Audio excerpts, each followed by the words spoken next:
प्यारे बच्चों नमस्ते।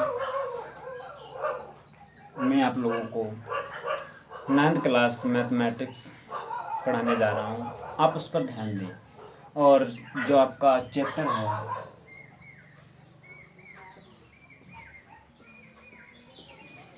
जो आपका पार्ट है वो फर्स्ट है और क्लास जो है हमारी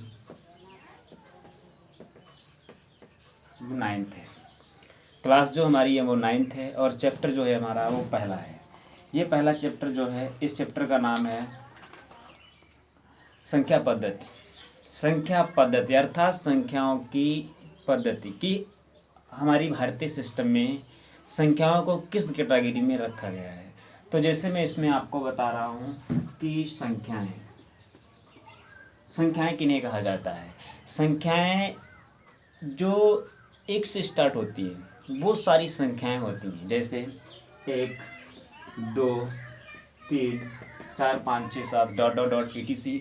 ये सारी जो है नंबर्स, इनको हम संख्याएं कहते हैं। फिर इसके बाद आती है प्राकृतिक संख्याएं। क्या होती हैं प्राकृतिक संख्याएं? जैसे जो संख्याएं हैं उन्हें हम प्राकृतिक संख्याएं भी कहते हैं, जैसे 1, 2, 3, 4, 5, 6, 7, 8, 9, 10 डॉट डॉट डॉट etc। ये संख्याएं जो हैं वो प्राकृतिक संख्याएं हैं। अब यहाँ पे बात आती है कि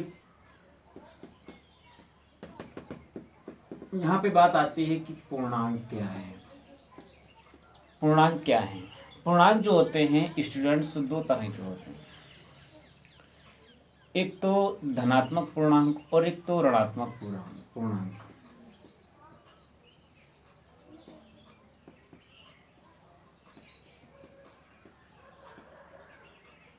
धनात्मक पूर्णांक कौन से होते हैं? धनात्मक पूर्णांक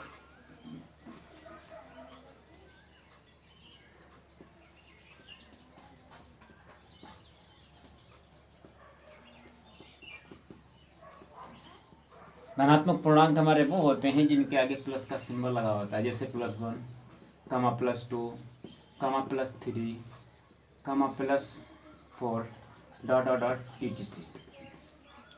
इसके बाद आता है ऋणात्मक पूर्णांक। क्या है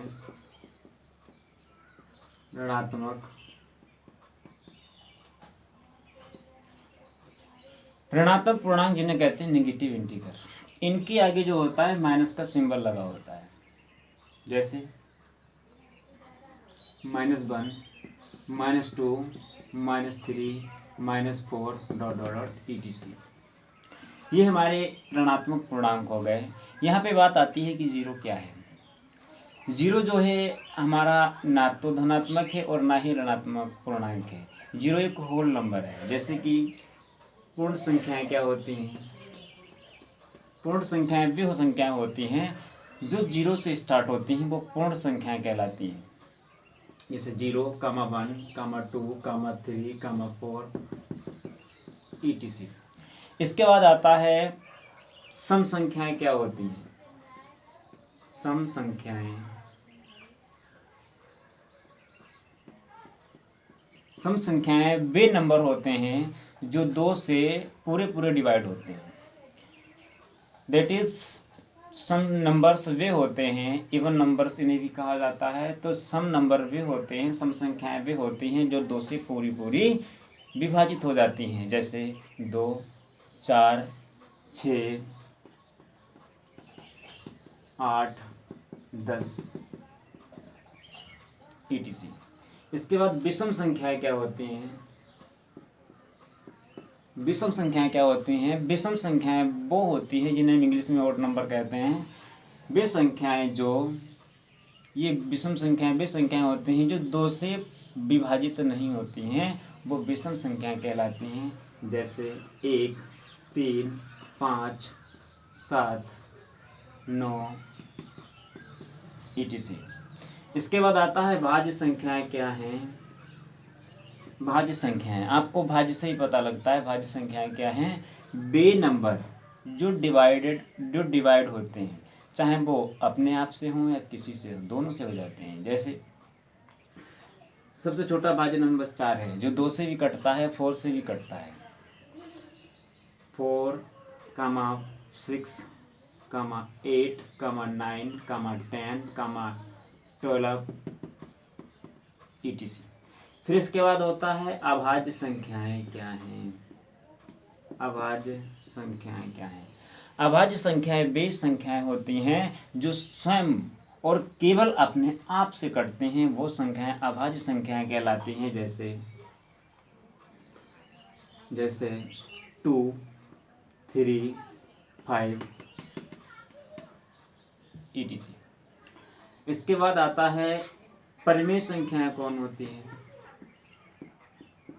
परिमेय संख्याएं वो संख्याएं होती हैं जो P/Q की फॉर्म में होती हैं, उन्हें परिमेय संख्याएं कहा जाता है। जैसे 1/2, 2/3, 3/4। इसके बाद आता है अपरिमेय संख्याएं कौन सी होती हैं? अपरिमेय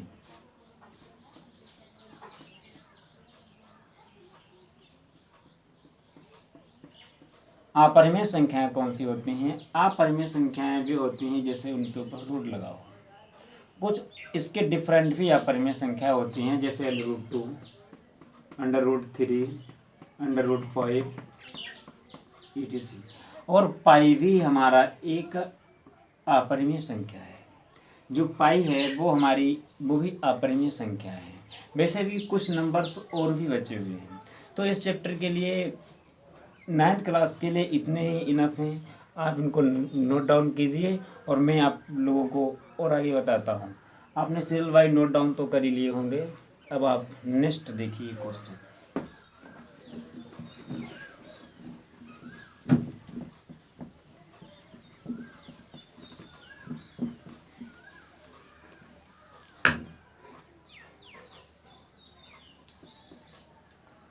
नाइन्थ क्लास एक्सरसाइज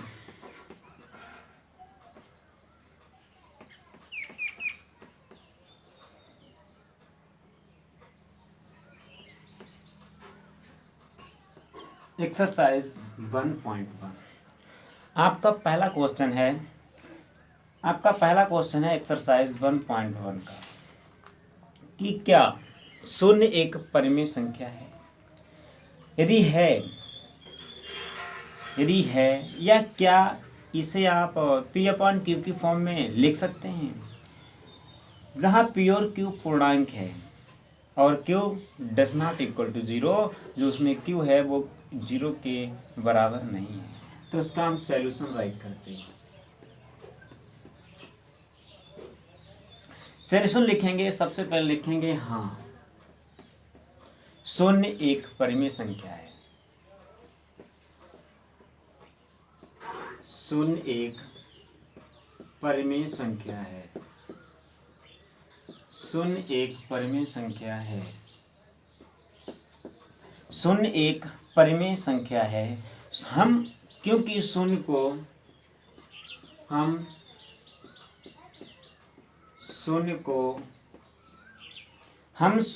को किसी भी रूप में लिख सकते हैं।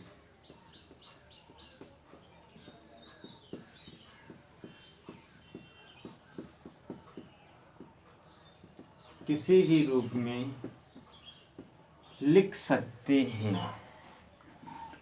या व्यक्त कर सकते हैं। वैसे इंग्लिश में इसको कहा जाता है रिप्रेजेंट कर सकते हैं या डिनोट कर सकते हैं।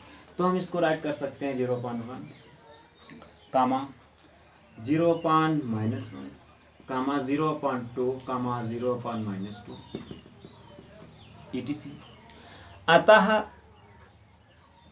इसके बाद हम ये भी राइट कर सकते हैं, अतः 0 को P/Q की फॉर्म में राइट किया जा सकता है, जहाँ P इक्वल तो 0 हो सकता है but Q does not equal to 0, लेकिन उसमें Q 0 नहीं हो सकता है। अतः 0 जो है एक परिमेय संख्या है। अतः 0 एक परिमेय संख्या है। और जो नेक्स्ट वीडियोस हैं वो आपको नेक्स्ट क्वेश्चन की नेक्स्ट वीडियोस जो हैं वो आपको नेक्स्ट वीडियो में मिलेंगी। और आज के लिए इतना ही इनफ है, और आप इसी को रिवाइज करें दोबारा, जिससे आप इसी को अगर कंप्लीट कर लेते हैं तो इतना भी। अगर मैं आप लोगों को एक क्वेश्चन या 2 क्वेश्चन डेली टीच कर रहा हूँ तो आप डेली कुछ ना कुछ सीख जाएंगे। आज के लिए इतना ही है, आज के लिए इतना ही काफ़ी है। और आपके लिए डेली में भेजने के लिए डेली में थोड़ा ना थोड़ा या कुछ ना कुछ सिखाने का डेली एफर्ट करता रहूँगा, और आप सीखने के लिए एक्साइटेड रहें, और डेली इनका अभ्यास करें, जिससे कि आपको वेल तरीके से ये वेल आपको आने लगेंगे। आज के लिए इतना ही पर्याप्त है। अच्छा, नमस्ते बच्चों।